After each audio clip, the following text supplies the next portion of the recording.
وی ځان ته هغه ورځ رایاده که ای دوکه شویه په دنیا باندې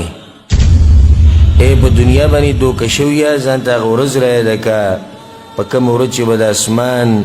او د ځمکې الله ختموي او د نور د رڼا به ختمیږي او دا نور به الله سبحانه وتعالی د انسانانو ته رانږدې کوي تر دې چې دوی به د سر باندې به راپاسي وإذا الصحائف نشرت وتطايرت وتهتكت للعالمين ستور او په هغه ورځ باندې به عملنامې راښکاره کېږي او پردې به اوچتېږي د ډېرو غټو اعمالونه الله اکبر په هغه ورځ باندې به ډېر پټ اعمال راښکاره کېږي ذكر الله سبحانه وتعالى سوي يوم تبلى السرائر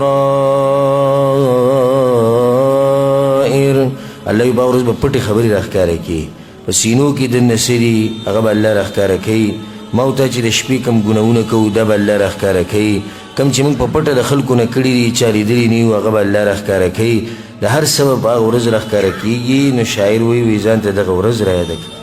بیا ډېره عجیبه خبره کوي وإذا الوليد بأمه متعلق يخشى القصاص وقلبه مذعور هذا بلا ذنب يخاف جناية كيف المصر على الذنوب دهور او ماشوم به په هغه ورځ د مور پورې بنخته مور پورې یریږي به د دې نه چې چېرته الله له عذاب رانه کړي نو بغیر ګناه نه دا ماشوم یریږي نو د هغه انسان به څه حال چې هغه ډېر وختونه په دې ګناهونو کې تېر کړي دي غالبا وختونه د هغه په ګناهونو کې تېر شي په هغه ورځ باندې به زما استاد څه حالي الله سبحانه وتعالی فإذا نفخ في الصور فلا أنساب بينهم يومئذ ولا يتساءلون فمن ثقلت موازينه فأولئك هم المفلحون نسبونه بني څوک به یو بل پېژني د چا تلې چې درنې شي هغه کامیاب دي ومن خفت موازینه او د چا تلې چې سپکې شوې فأولئک الذین خسروا انفسهم فی جهنم خالدون هغه خلک به چې دی نو جهنم ته ځي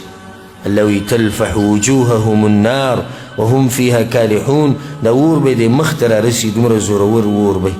الله به ورته وایي الم تکن آیاتي تتلى علیکم ولې زما آیتونه ستاسو مخکې نه لوسته کېدي شو خلکو دین بیانو علماو دین بیانو پیغمبرانو دین بیانو هغوی نصیحتونه کول کتابونه مې درلېږلي تاسو بیا هم دا خبره نه منله هغو به له جواب ورکړي وجه جهنم ته رتلو څه ده او وجه د ناکامیابۍ څه ده دې ته غوږ کېږده قالوا ربنا غلبت علينا شقوتنا وكنا قوما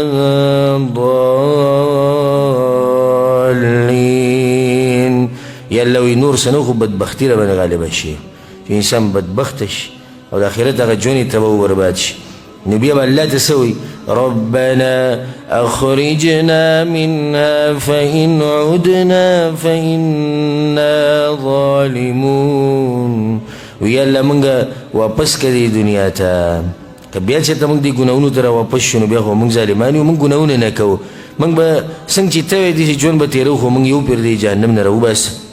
الله به ورته څه وایي قال اخسئوا فيها ولا تكلمون الله به ورته داسې نه وایي چې غلی شي الله به ورته کورې شي الله به ورته کورې شي فيها په دې جهنم کې ولا تكلمون او ما سره خبرې مه کوئ د هغې نه مخکې چې انسان د قیامت په ورځ دا ارمانونه کوي چې الله ما واپس کړي دنیا ته موږ له پکار ده چې کوشش وکړو چې داسې اسباب پیدا کړو چې د هغه د سختې ورځې د دې ګرمۍ نه بچ شو